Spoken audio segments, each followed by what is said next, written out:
The diplomatic chamber aboard the Imperial Dreadnought Tyrannis was a monument to alien excess, towering obsidian walls, golden inlays depicting the conquests of the Empire, and a long, elevated dais where the Empire's officers loomed over their latest petitioner. Ambassador Evelyn Carter stood in stark contrast to the grandeur around her. Dressed in a sharp, dark blue suit, she radiated the unshakable resolve of a woman who had spent her life in the battlefield of words, fighting for humanity's right to exist on its own terms. Before her sat Commander Velzirek, a towering reptilian humanoid with mottled crimson scales and slitted yellow eyes that gleamed with amusement. His kind, the Zelvani, had always viewed diplomacy as a mere formality before subjugation. He leaned forward, his claws tapping the gilded armrest of his throne-like seat. "You make impassioned arguments human," Velzirek rumbled, his voice a slow, measured hiss. "But passion does not alter facts. Your species lost the war. The terms of surrender were clear. You exist at the mercy of the Empire." Evelyn's gaze didn't waver. "Humanity does not exist at the mercy of anyone," she said. "We honored the terms, paid the tributes, and kept to the restricted zones, yet your forces continue to strip our colonies, execute civilians, and treat us as livestock. This is not governance. It is extermination." A ripple of laughter passed through the assembled officers, half a dozen Zelvani, and their AI-driven attendants, all of them exuding the same smug certainty in their superiority. Velzirek waved a clawed hand. "Extermination is such a harsh term. Let's call it adjustment. Your kind's resistance is inconvenient. Perhaps removing the voice that feeds them false hope would restore order." Evelyn knew what was coming.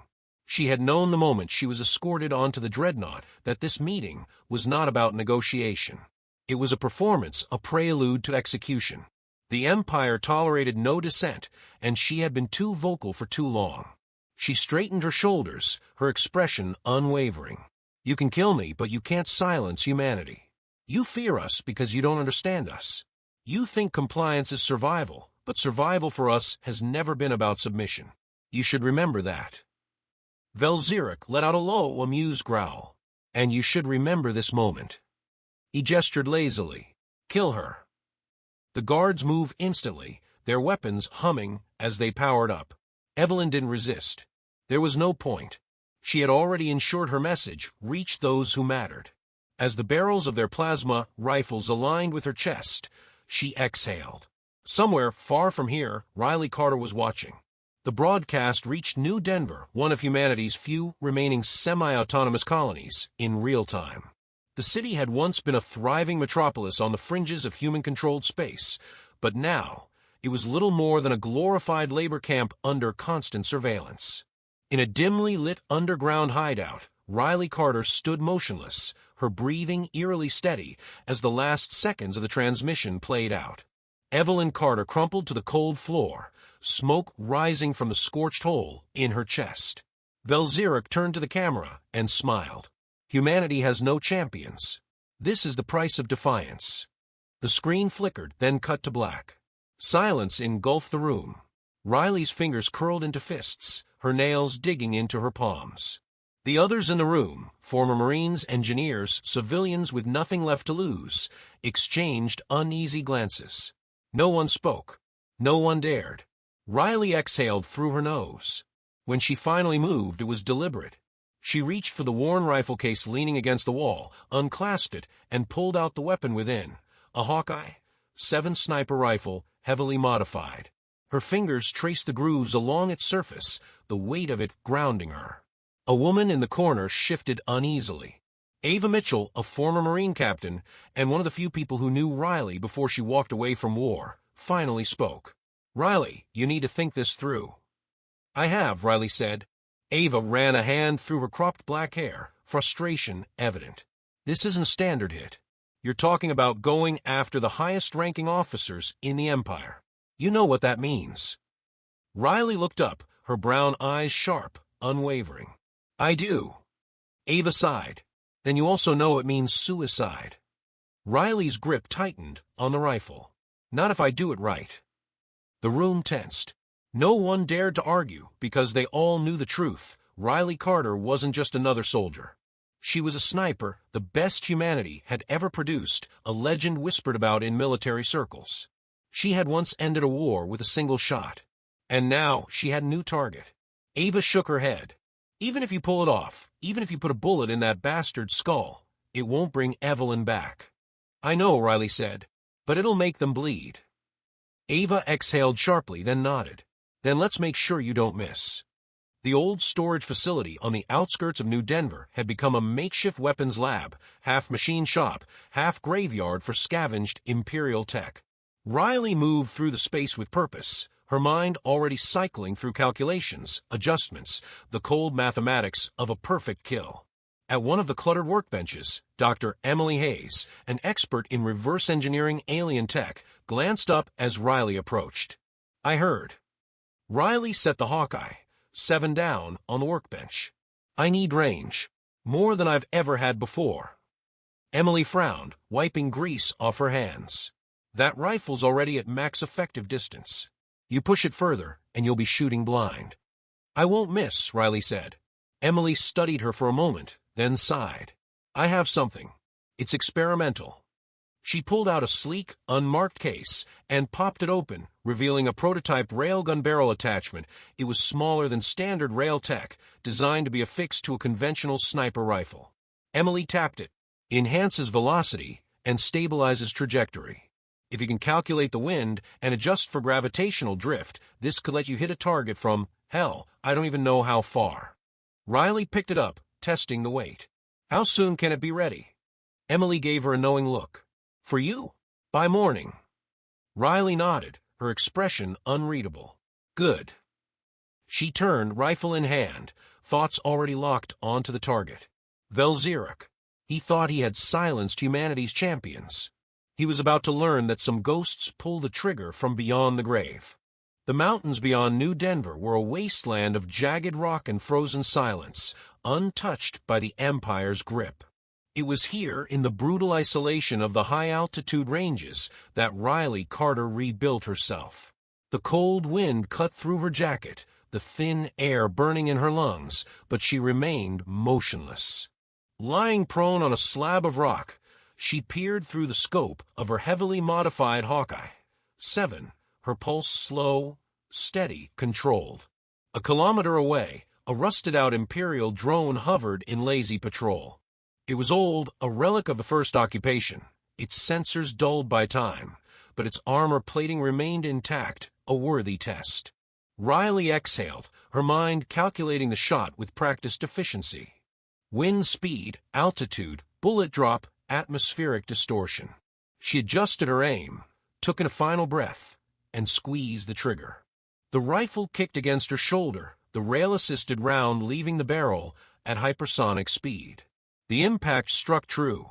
The drone spasmed mid-air, a fist-sized hole where its core processor had been, then dropped like a stone.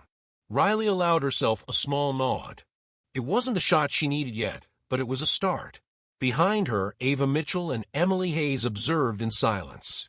Ava, arms crossed, surveyed the terrain like a battlefield commander, while Emily scribbled calculations into a worn-out notepad, muttering under her breath. She's pushing the range past viability, Emily finally said. This isn't standard sniper work.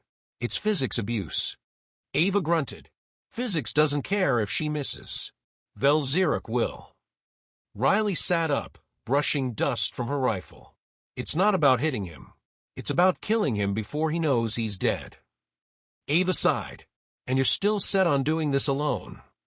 Yes. Then we need to make damn sure you don't fail.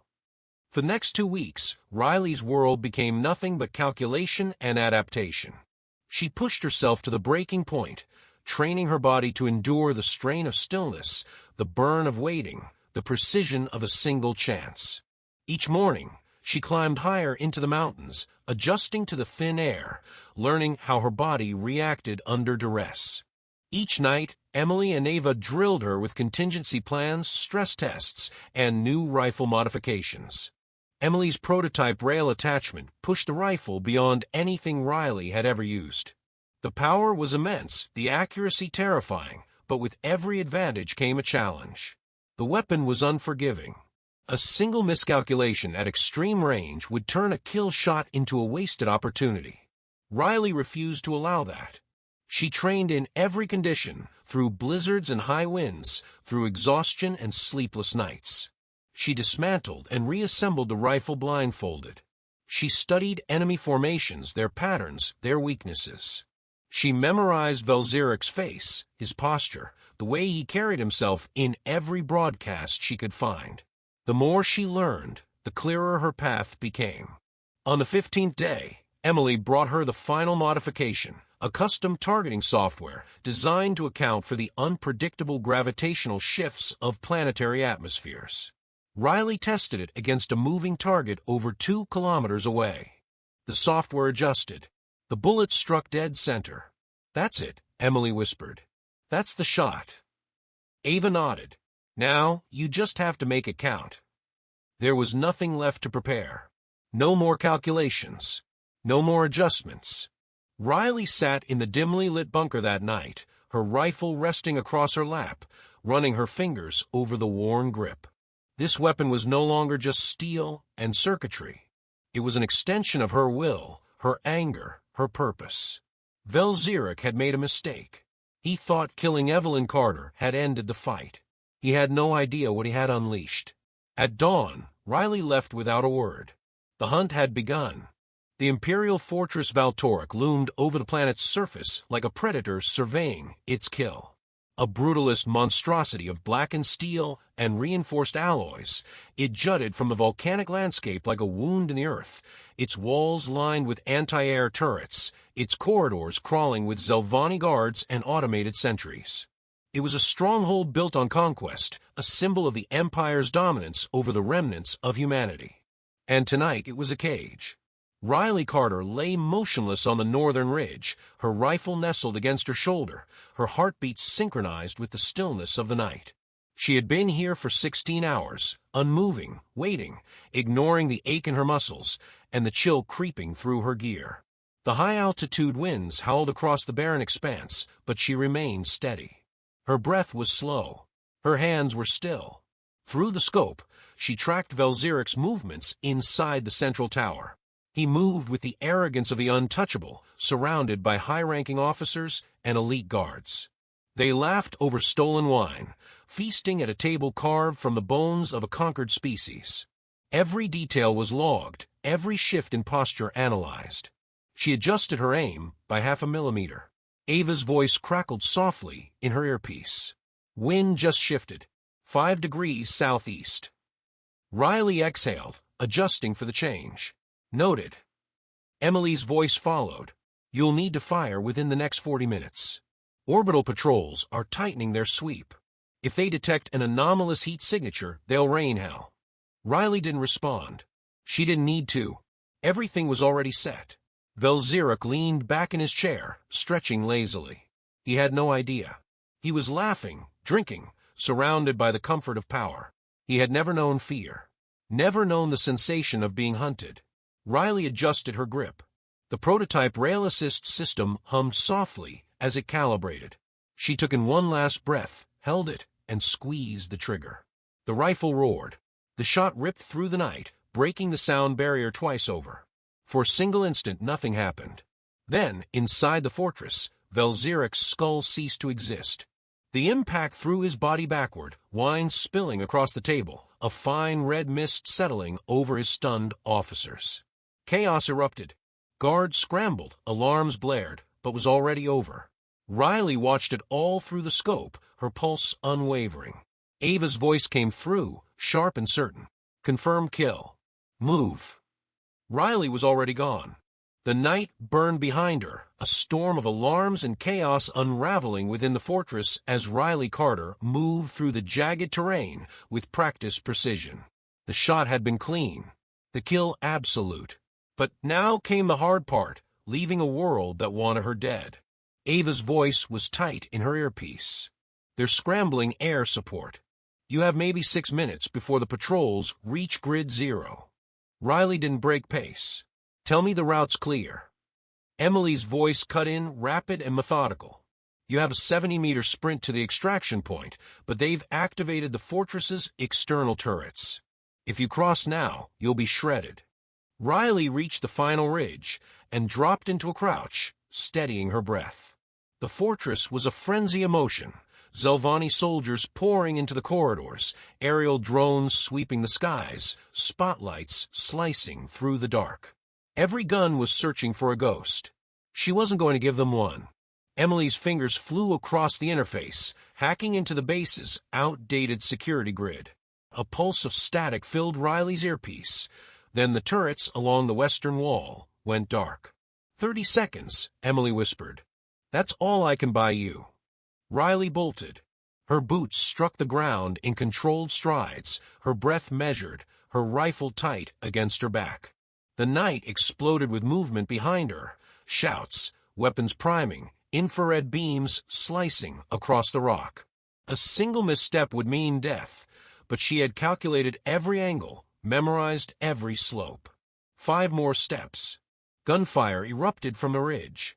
Ava had positioned herself along the high ground, her suppressed carbines spitting precise bursts into the pursuing guards. Their formations fractured for a heartbeat, and Riley seized it. She dove forward, rolling into the extraction zone just as Emily triggered the charge beneath the ridge. The detonation sent a wall of dust and debris into the air, blinding the advancing forces. The dropship's ramp was already lowering. Riley sprinted up, barely registering, Ava jumping in behind her. Emily sealed the hatch before the thrusters roared to life.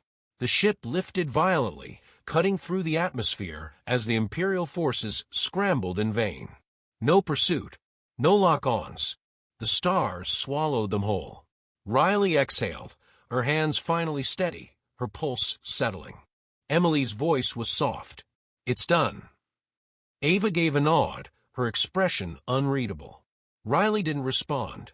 She simply looked out into the endless dark, her mother's face lingering in her thoughts. Evelyn Carter's death had not been forgotten. And now, neither would her daughter's name.